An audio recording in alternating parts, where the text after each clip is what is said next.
18 WJTS News, I'm Charlotte Olson. 2 Washington women were killed in an accident on Monday night that involved a semi-truck on Washington's south side. Reports say that the accident occurred at the busy intersection of State Roads 50 and 57 just after 9:30 last night. Officials from the Daviess County Sheriff's Department say that semi driven by Brett Ramsey of Wheatland T-boned a passenger car occupied by Marilyn and Caitlin Matz of Washington, who authorities say died from their injuries. Ramsey was taken to Daviess County Community Hospital for treatment.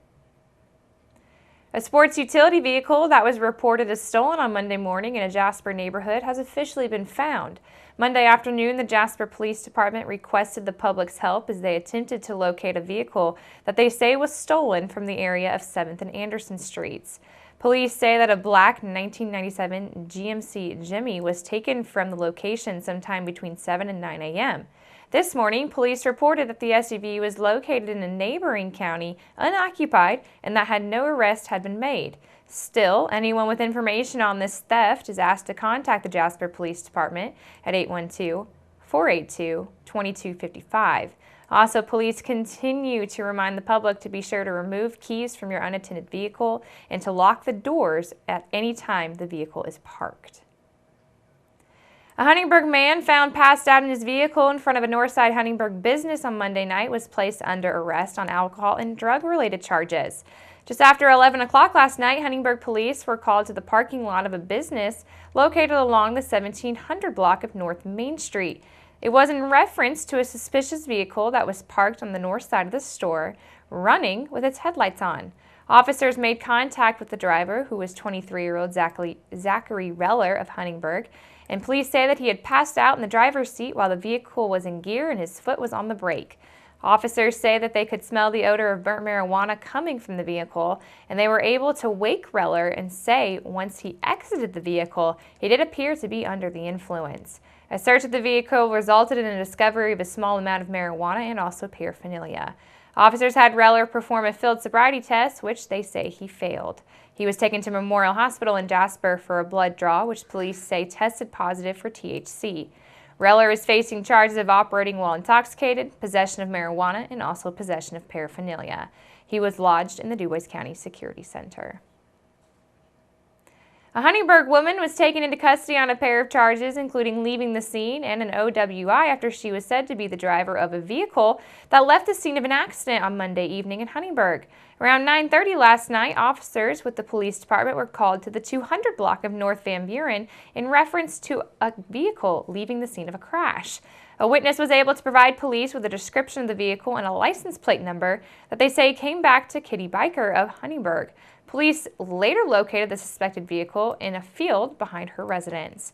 Soon afterwards, police found her at her home and she admitted to officers that she was the driver in the accident. Police detected an odor of alcohol and say that she failed a sobriety test. She was taken to Memorial Hospital in Jasper for a blood draw, which measured her blood alcohol content in at 0.10%, and she was taken to and booked into the Dubois County Security Center in Jasper on charges of operating while intoxicated and also on a charge of leaving the scene of an accident.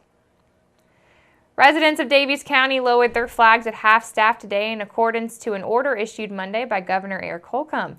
The governor directed flags in Daviess County to be flown at half-staff to honor Kendall Murphy, a firefighter with the Montgomery Volunteer Fire Department, who died in the line of duty while responding to a vehicle accident this past Friday. Flags were ordered to be flown at half-staff till sunset today. Ann Murphy was 27 years old and is survived by his parents, Dwayne and Katrina, a sister, Kelsey, and his fiancée, Jessica Paget. He was a third-generation firefighter, and his father, Dwayne, a career firefighter with the Washington Fire Department, is also a volunteer with the Montgomery Fire Department. His grandfather, Steve, is also a member of the Montgomery Department. And funeral services for Kendall Murphy were held at 11 o'clock today at the Simon Graber Complex in Odin. Various fire departments from across southern Indiana were represented during the funeral proceedings. A fellow firefighter is facing charges in connection with an incident, and 26-year-old Colby Blake of Cannelberg is being held in the Daviess County Jail on a level 4 felony of operating a motor vehicle while intoxicated, causing death, and a misdemeanor count of reckless driving. Indiana State Police say that the accident took place along Old Highway 50 just west of Daviess County. Deputies from the Daviess County Sheriff's Department and 3 firefighters from the Montgomery and Candleburg Fire Department arrived at the scene of the previous accident when authorities say that Blake's vehicle struck the rear of another vehicle which was parked by a firefighter along the south side of the road. Blake continued east, striked a car parked near Murphy, who was then standing outside of his truck. The Lincoln Boyhood Drama Association is once again producing the family-friendly and holiday favorite Scrooges Christmas in December. The performances will be held at the Heritage Hills High School Auditorium on Saturday, December the 9th at 1 p.m. and 3 and 6 p.m., Saturday, December the 16th at 1, 3 and 6 p.m., and Sunday, December the 17th at 2 p.m.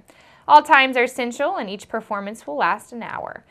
And the Lincoln Boyhood Drama Association Board President, Bud Chafe, says that Scrooge's Christmas brings with it a timely and important message and says as the length of an hour is an ideal time frame for youngsters. He says it's their hope that people from all over are able to come and enjoy the remarkable tale. Adult tickets are $10 and children 13 and under are $5. Tickets can be purchased at the door or in advance at www.itickets.com/promoters. For a limited time, adult general admission tickets can be purchased for $8 online only by using the code SCROOGE when you check out. This code will expire on November the 30th. Written by Ken Jones and adapted from the Charles Dickens classic A Christmas Carol, the 1-hour retelling of Ebenezer Scrooge's Christmas Eve after a night of nightmarish encounters with the ghosts of Christmas past, present, and future is directed by Shane Denyu and features a cast of local actors and actresses portraying multiple roles. And the Lincoln Boyhood National Memorial has been voted the best historic destination in the state among a survey of 24,000 Hoosiers. The Best of Indiana award marks the Spencer County attraction as one of the preeminent landmarks within our state. The voting was conducted via the Honest to Goodness Indiana program, which highlights the state's cultural resources and chief drivers of its tourism. In addition to the Lincoln Boyhood National Memorial being designated as Best Historic Destination, the Westside Nut Club Fall Festival in Evansville was named Best Fall Festival. Members of Indiana's travel, tourism, and hospitality industry recommended nominees for all 3 categories. The public then voted for up to 5 nominees in every category. VisitIndiana.com is the official state travel website, whereas discounts, trip ideas, and helpful tips are always easily accessible. The Lincoln Boyhood National Memorial earned its place at the top largely to its historical significance as the childhood home of Abraham Lincoln. The memorial includes the Trail of 12 Stones, where visitors can literally walk in the president's footsteps, tour the Lincoln Living Historical Farm, and pay respect at the grave of Lincoln's mother. The memorial's visitor center also features 5 sculpted panels marking significant periods in his life. The Monastery of Immaculate Conception in Ferdinand ranked 2nd among Hoosiers for the title of Best Historic Destination. The monastery was founded in 1867 and it is home to one of the nation's largest communities of Benedictine women. The red brick, Romanesque style building features red tile roofs and is capped by an 87-inch high dome that can be seen from far and wide. And make sure you keep it right here, except next we're going to take a look at your weather summary.